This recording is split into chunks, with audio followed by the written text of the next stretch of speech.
ডিমের আমলেট করে গাজর দিয়ে, টমেটো দিয়ে, ক্যাপসিকাম মরিচ দিয়ে এইভাবে রেসিপি বানিয়ে দিদিভাইদের সঙ্গে দাদাভাইদের সঙ্গে শেয়ার করব। ভিডিওটি দিদিভাইরা দাদাভাইরা স্কিপ না করে পুরো ভিডিওটি দেখুন, আর দেরি না করে চলুন দেখা যাক আমি রেসিপিটি কিভাবে বানাচ্ছি। নমস্কার বন্ধুরা, কেমন আছেন? আশা করি সকল বন্ধুরা ভালো আছেন। আজকে আমি আর কিচেনের মাধ্যমে নিয়ে এসেছি একদম অতি সহজে একটা রেসিপি। এই দেখুন বন্ধুরা, আজকে ডিম দিয়ে একদম কম সময়ে একটা রেসিপি বানিয়ে আপনাদের সঙ্গে শেয়ার করব। আমি নিয়েছি এই দেখুন ক্যাপসিকাম মরিচ লম্বাগুলি, আর নিয়েছি একটি গাজর, টমেটো, পেঁয়াজ, রসুন, আদা আর দুটি ডিম।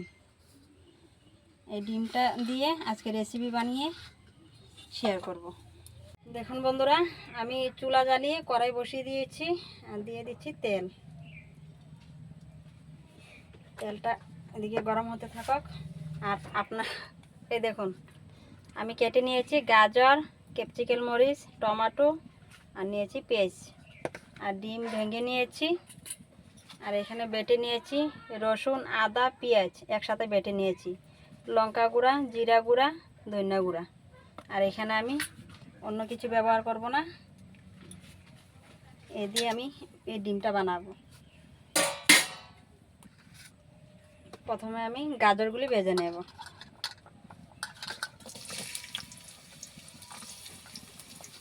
গাজরগুলি ভালো করে ভেজে তারপর মরিচগুলি ভেজে নেব। গাজরগুলি একটু ভেজে নিয়েছি, আর এখন দিয়ে দেব ক্যাপসিকামগুলি।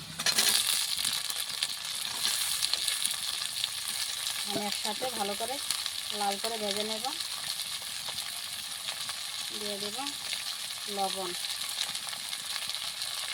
হলুদ, ভালো করে ভেজে নেব। গাজর আর ক্যাপসিকামগুলি ভালো করে ভেজে নিয়েছি, এখন নামিয়ে নেব। দেখুন দিদিভাইরা, এইভাবে আমি ভেজে নিয়েছি। একবার দিদিভাইরা এভাবে বানিয়ে ট্রাই করবেন, দেখবেন খেতে কত ভালো লাগে। এখন দিয়ে দেব ডিমের আমলেটটা করে নেব।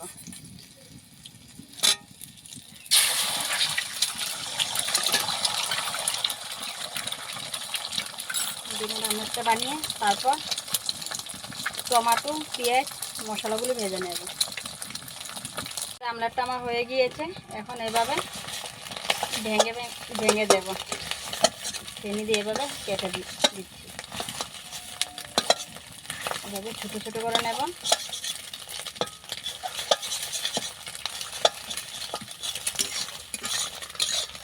এখন গাজর আর ক্যাপসিকামের সাথে নামিয়ে নেব।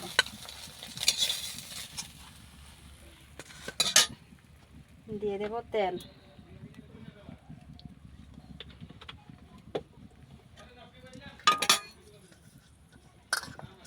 দিয়ে দেব পেঁয়াজ কুচি। পেঁয়াজ কুচিটা একটু লাল হওয়ার পর দিয়ে দেব আদা, রসুন বাটা, পেঁয়াজ বাটা। এগুলি ভালো করে ভেজে নিয়েছি, এখন দিয়ে দেব আদা, রসুন, পেঁয়াজ বাটা দিয়ে দিয়েছি। এখানে আদা রসুনটা ভালো করে ভেজে নেব। আদা, রসুন, পেঁয়াজ বাটা ভাজা হয়ে গিয়েছে, এখন দিয়ে দেব টমেটো কুচি। দিয়ে দেবো স্বাদ মতন লবণ আর হলুদ গুঁড়া। প্রথমে আমি গাজরে আর ক্যাপসিকামে দিয়েছিলাম লবণ, তাই একটু করে দিয়েছি। এখন দিয়ে দেবো হলুদ গুঁড়া। টমেটোটা গলার পর দিয়ে দেবো মশলাগুলি। টমেটো পুরো সিদ্ধ হয়ে গিয়েছে, গলে গিয়েছে, এখন দিয়ে দেবো মশলাগুলি যে রেখে দিয়েছিলাম, মশলা, কাঁচা লঙ্কা। এখন ভালো করে মশলাটা কিছুক্ষণ ভেজে নেব।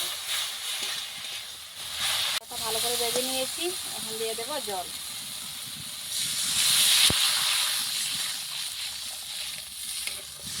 এখন জলটা ভালো করে ফুটিয়ে নেব। জল দিয়ে ভালো করে ফুটিয়ে নিয়েছি, এখন দিয়ে দেব ডিমের আমলেট, ক্যাপসিকাম, গাজর সব একসাথে দিয়ে দেব। দিয়ে এখন কিছুক্ষণ জাল করে নেব। আমার রেসিপিটা পুরো রেডি হয়ে গেছে। দেখুন দিদিভাইরা, আমি ডিম দিয়ে গাজর ক্যাপসিকাম দিয়ে 5 মিনিট জাল করে নিয়েছি। আর দেখুন আমার একদম রেসিপিটা কি সুন্দর ঘন হয়ে গিয়েছে। এখন দিয়ে দেব গরম মশলা। গরম মশলাটা দিয়ে একটু নাড়াচাড়া করে নামিয়ে নেব। দেখুন একদম অতি সহজে কম টাইমে এই রেসিপিটা একদম পুরা তৈরি হয়ে যাবে। আপনারা এভাবে অবশ্যই দিদিভাইরা বানিয়ে একবার ট্রাই করবেন ঘরে। এই দেখুন 10 থেকে 12 মিনিটের ভিতরে আপনারা একদম কম সময়ে বানিয়ে ফেলবেন। আর খেতে তো অনেক ভালো লাগে এভাবে বানিয়ে। আপনারা যদি না বানিয়ে খেলে বুঝতে পারবেন না খেতে যে কত দারুণ লাগে। তাই বলছি দিদিভাইরা এভাবে একবার বানিয়ে খাবেন। আর আমার রেসিপিটা যদি আপনাদের ভালো লাগে দিদিভাইরা আমার সাথে থাকবেন, লাইক শেয়ার কমেন্ট করে আমার পাশে থাকবেন। আর দিদিভাইরা আমার চ্যানেলটিকে একটা সাবস্ক্রাইব করে দেবেন। ভালো থাকবেন, সুস্থ থাকবেন। আবারও দেখা হবে পরবর্তী ভিডিওতে। ধন্যবাদ।